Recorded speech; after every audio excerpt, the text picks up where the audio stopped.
김주의 동행은 김정은의 세습 정치에 대한 의지를 보여주는 것으로서 국정원은 파악하고 있고 김주애가 후계자가 된다는 판단은 하지 않는 것이 좋다는 의견이 전해졌습니다.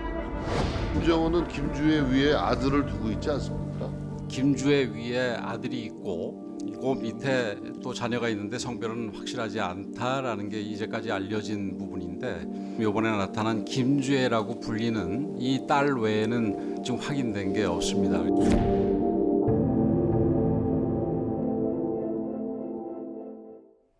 예. 밖으로는 무력 도발, 그리고 안으로는 내부 결속이 좀 집중하고 있는 북한입니다. 근데 이 내부 결속 중에 특히 이제 후계 구도 얘기는 계속 안 나올 수밖에 없는 얘기여서 어제 일부 보도에 따르면 물론 뭐 이거는 우리가 진위 여부를 좀 확인해야 되겠습니다만 아들이 있긴 있는데 평양에 있고 김주애에 달리 좀 체격이 왜소하고 말랐다. 유약해 보이는 것으로 알려졌다. 이거 어느 정도 신빙성 있다고 봐야 됩니까? 그러니까 김정은에게 이제 자녀가 3명으로 알려져 있습니다. 2010년생, 2013년생 김주애, 그리고 2017년생 이렇게 3명으로 알려져 있는데 첫째가 나오질 않고 그러면서 이제 세간에 첫째가 뭔가 아픈가 아니면 용모가 좀 이상한가 이런 추측들이 많이 떠들어왔거든요. 근데 여기서 제가 한 가지 말씀드리고 싶은 거는 이설주가 2017년경에 해산을 합니다.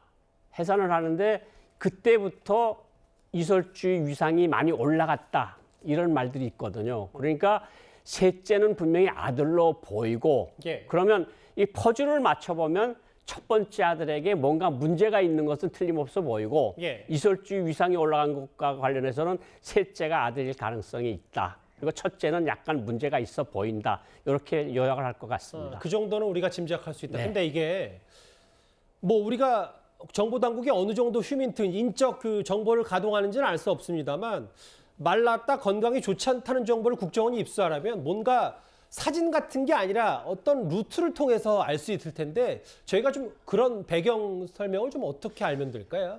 그냥 가장 쉬운 방법은요. 북한의 보건1국이라고 김정은 가게만 보는 특수한 부서가 있습니다. 예. 그 부서 성원들이 어디 와서 어떤 약들을 가지고 들어가는지 보고 대체로 유추들을 하거든요. 예. 그러니까 그런 사람들이 나와서 비싼 스위스제나 독일제 같은 약을 사가지고 들어갈 때는 뭔가 문제가 있다. 그러니까 퍼즐을 맞추는 방법은 여러 가지가 있습니다. 예. 그리고 여러 나라들이 지금 눈을 뜨고 쳐다보고 있지 않겠습니까? 예.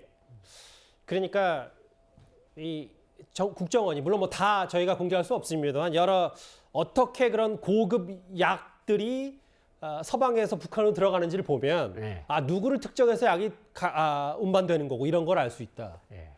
그럼 결국 이런 형식이라면 과거에 그 김정은의 형 김정철과 같은 사례가 나올 수도 있는 거 아닙니까? 물론 뭐 김주애가 딸이긴 합니다만 어떻게 받아들이세요? 아니 근데 김주애는 좀 왜 힘들다고 보는가 하면 북한이 워낙 봉건 유교적인 사상이 좀 강하고 가부장적이고 그리고 북한 노동신문에서도 계속해서 김씨 조선은 천대 만대로 간다 그랬는데 만약 김주애가 후계자가 된다면 김씨 조선이 아니고 이씨 조선이든가 박씨 조선이 되지 않겠습니까? 그러니까 그거는 지금 상황에서 보면 거의 불가능해 보인다 이렇게 말씀드릴 수 있습니다. 그러니까 여기 가계도를 저희가 준비했는데 예. 사실 그 김정남까지 가지 않더라도 김정철은 좀 건강상의 문제가 있지 않냐 해서 김정일의 셋째 아들인 김정은이 후계를 물려받은 건데 네.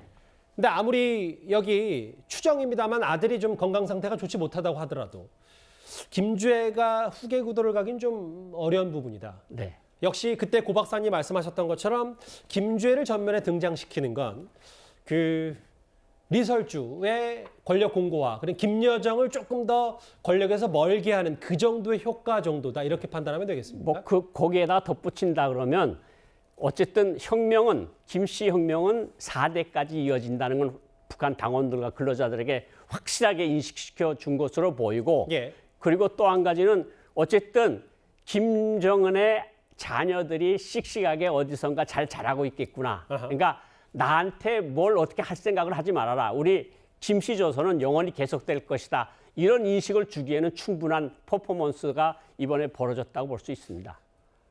이왕 나오셨으니까 짧게 하나 더요. 사실 그 아들이 아픈 것 같은 그런 국정원 혹은 여러 정황들 설 말고 리설주가 재혼했냐 안 했냐라는 얘기가 계속 끊임없이 나오는 이유가 있는데 이거에 대해서는 저희가 어느 정도 좀 무게를 잡고 받아들일까요? 그 사실 이설주가 결혼 전에 누가 있었을지는 모르겠지만 예. 그래도 아버지처럼 따라하지는 않았을 거라고 생각을 해요. 예. 그러니까 이설주가 이혼한 이설주를 김정은에게 결혼했을 리는 없고 아버지가 살아있을 때 결혼을 했으니까 예. 눈을 포렇게 뜨고 있을 때 결혼했거든요. 그러니까 아버지를 따라서 가진 않았고 아마 그것은 낭설일 가능성이 충분히 있다 이렇게 봅니다. 대략 공식적으로 4대 세습 의지를 김정은이 밝혔기 때문에 김주애 말고도 그의 오빠, 첫째 아들에 대한 여러 그 설왕설래들이 있거든요. 일단 좀 진실에 가깝게 국정원이 어떻게 좀 정보 파악하고 있는지 북한 전문가와 함께 핵심 내용만 짚어봤습니다. 북한 얘기는 여기까지입니다.